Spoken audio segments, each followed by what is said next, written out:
Hello, English learners. Welcome back to the English with Michael YouTube channel.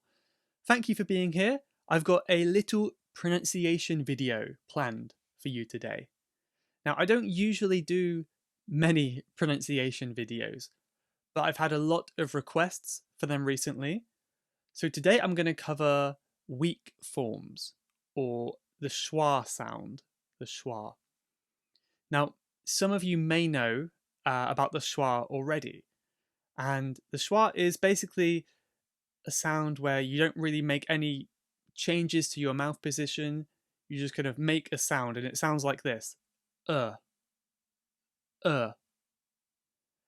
This can be commonly seen in British English in ER words, such as teacher, so teach, teacher, player.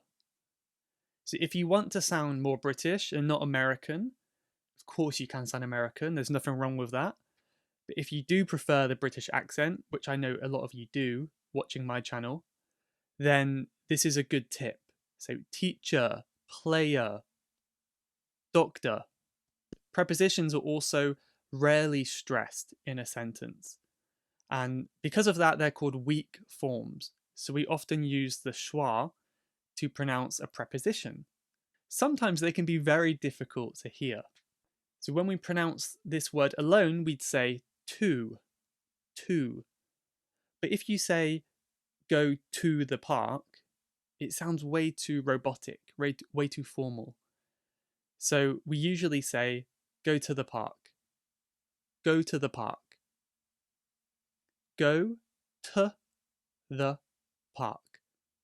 So in that sentence, I had the schwa in the t and the. To the. Have a go at pronouncing that yourself. Go to the park. Another really common use of this schwa is in but. But. So in a sentence, we often say but. So you'll notice here that it has the schwa vowel, and I haven't really pronounced the T. This is known as a glottal stop, where we, rather than saying but, we say but. Really common in British English. And it's a hard one for many people to master. So keep practicing this one. Here's a sentence example. I like pizza, but it's not good. I like pizza, but it's not good. But it. That's a hard one because I've got two glottal stops. But and it becomes but it. That's tough, right? Pause the video, have a practice with that. I like pizza, but it's not good. I'll make a simpler sentence for you now. I'm hot but cold. I'm hot but cold. I'm hot but cold. I'm hot but cold. That's quite challenging as well to go from that hot to the but. Ho, You have to change the sound quite quickly. But start slowly, keep speeding it up, and you'll get the hang of it with some practice. As I said, we also really commonly say schwa with a, the letter A, or the word a, I should say. And there are some exceptions. We don't always do that. So for example, if you're thinking about it, then you can say a.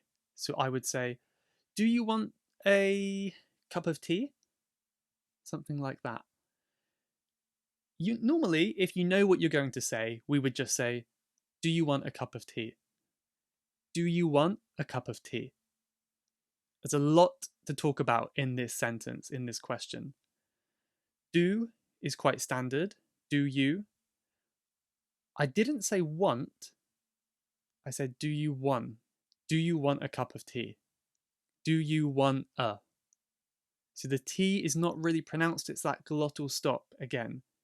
It's also possible to say wanna. If you don't want to do that glottal stop, do you want a cup of tea? And that's also common as well. If you do want to pronounce the T, that's fine as well. There's nothing wrong with that. Then it's almost like one t. So the T becomes part of the A. Do you want a cup of tea? Do you want a cup of tea? There's many ways to pronounce this. So the A is almost always a schwa. Do you want a cup of tea? Another thing you'll notice is the of also takes on the schwa. We said of, of. Do you want a cup of tea? Do you want a cup of tea? There's many different variations, and they're just like varying levels of formality, varying levels of casualness, but any of them would be fine. So I would recommend trying every sentence that I just mentioned, pausing the video, practicing yourself, and focus on the ones you find the most difficult. So I think there was a lot packed into that little sentence there. So I'm going to keep this video short and sweet, but keep practicing and let me know in the comments how it went for you. Was it easy? Was it difficult? And if you like these kind of videos, let me know and I'll be more than happy to make some more for you. Thank you so much for watching, and if you haven't already, click the subscribe button so you can see when I post more videos. That will really make my day, help me get to 1,000, and I'll see you next time. Bye bye.